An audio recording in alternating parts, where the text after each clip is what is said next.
My name is Dr. Malini Shankar. I am the Vice Chancellor of the Indian Maritime University, which is headquartered in Chennai, but has 6 campuses, including in Mumbai, Navi Mumbai, Kolkata, Cochin, and Visakhapatnam, besides Chennai.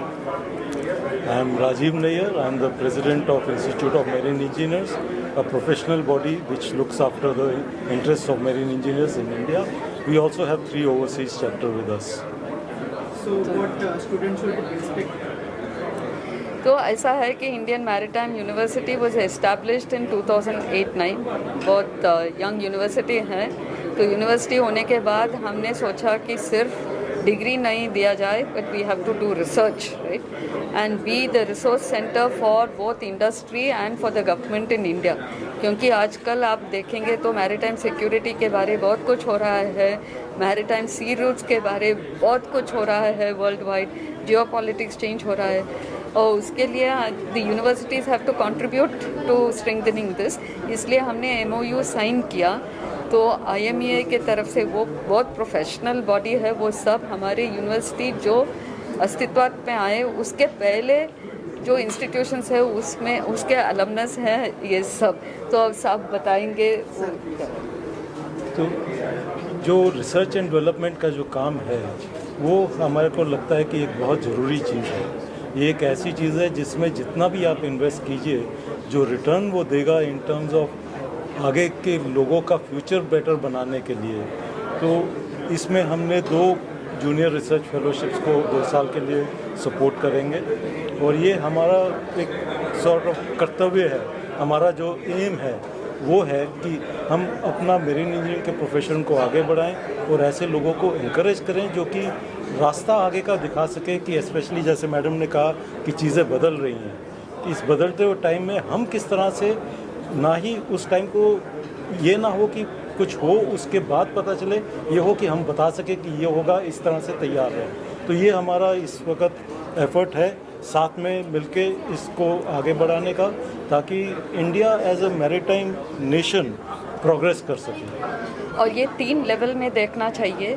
पहला level है academics, जो जितना पढ़ाई करते हैं वो industry के लिए यूज़फुल है क्या, वो काम करने जाते हैं उस टाइम उनको कितना ज्ञान मिलता है। तो उसमें एकेडमिक एक्सीलेंस के बारे में, वो भी इंडस्ट्री का इनपुट है, तो एकेडमिक एक्सीलेंस बहुत ज़्यादा होगा, इंडस्ट्री रेलेवेंस ठीक होगा। So academic excellence is 1। Second is research, जो साहब ने बताया, रिसर्च भी करना पड़ेगा, टेक्निकल रिसर्च भी करना पड़ेगा, और साथ साथ वो पॉलिसी का रिसर्च भी करना पड़ेगा, क्योंकि पॉलिसी किस डायरेक्शन में जाना है ताकि इंडिया का मैरीटाइम सेक्टर बहुत ऊंची पहुंच जाए। और थर्ड है इनोवेशन का, इनोवेशन इंक्यूबेशन, तो आइडियाज़ आना चाहिए। वो आइडियाज़ यूनिवर्सिटी में आइडियाज़ होगा, मगर एक्सपीरियंस, अनुभव जो इंडस्ट्री में है वो आके ये आइडिया है, मगर आप इसके ऊपर संशोधन करके हमें दीजिएगा। ऐसे बताए तो इंक्यूबेशन भी कर सकते हैं, हैकाथॉन कर सकते हैं, नए नए तरीके से क्या क्या चाहिए इंडस्ट्री को वो रिस्पॉन्ड कर सकते हैं। सो 3 लेवल, एकेडमिक, रिसर्च और इनोवेशन।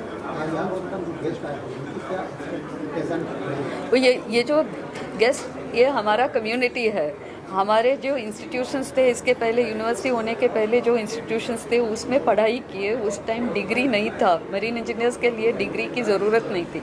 जो साहब ने पढ़ाया उस ज़माने में डिग्री की ज़रूरत नहीं थी, डिग्री बाद में इंस्टीट्यूट किया, ताकि वो डिग्री बिना फिर शिप से बाहर आए, तो जहाज़ से बाहर आए तो वो कहाँ काम करेंगे डिग्री के बिना।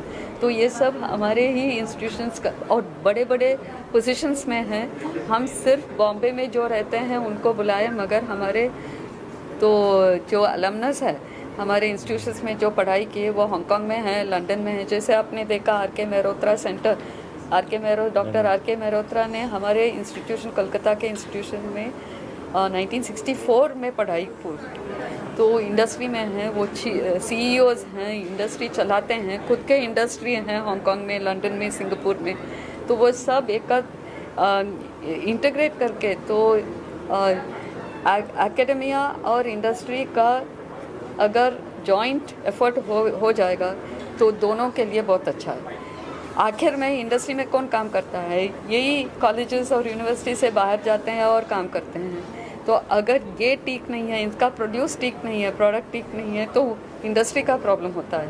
इसलिए ये जो दोनों हाथ जोड़ के काम किए तो स्टूडेंट्स को भी अच्छा हो जाएगा, इंडस्ट्री को भी अच्छा हो जाएगा और साथ में भारत का भी अच्छा होगा। Okay, thank you. Managing Director of Foresight Group.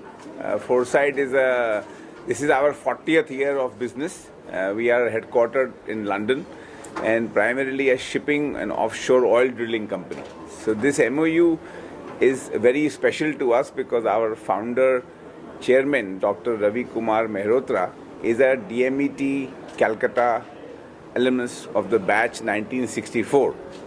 So for us, this is a very special moment that we are able to get the opportunity to contribute towards setting up the R.K. Mehrotra Maritime Center of Excellence with the support of Indian Maritime University in Calcutta to provide an opportunity for advanced studies in the maritime sector, especially in the energy efficiency as well as use of AI in the merchant shipping. So that's a very special moment for us. Thanks to Vice Chancellor and the Ministry of Shipping in India.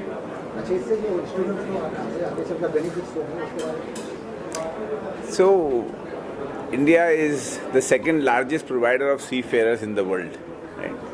And we have a lot more opportunity first to become number one seafarer provider in the world.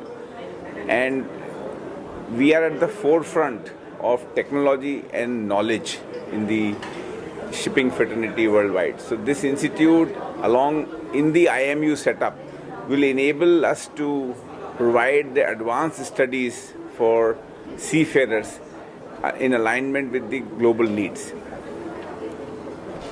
I am Malini Shankar. I am the Vice Chancellor of the Indian Maritime University, and today I feel very privileged on behalf of my entire team to have the Dr. Ravi Mehrotra Center of Excellence MOU being signed. And it's even more of a privilege because Dr. Mehrotra was one of our own alumnus of an erstwhile institution in Kolkata. The idea behind signing this MOU took birth in the alumni meeting held in Kolkata about a year back. The idea was that we need to, a university should not be giving just a degree and just classroom lectures in a degree. It should go beyond that to the frontiers of research. तो ऐसा कहा जाता है दुनिया में that we just take foreign technology and we just use it here, and where is our like Atmanirbhar? It's part of Atmanirbhar also. The Honorable Prime Minister has taken upon himself to say that India should be self-sufficient in every which way. So this is one of the factors in the maritime sector to see we do our own research so that we are self-sufficient and we do enough research that we can actually share with other countries. That is the whole idea. And this center should be the epitome of excellence. It should be the hub of activities related to the maritime sector, which can provide guidance to both the industry as well as the government and maybe even other countries, because this is an international field. Thank you. Thank you very much.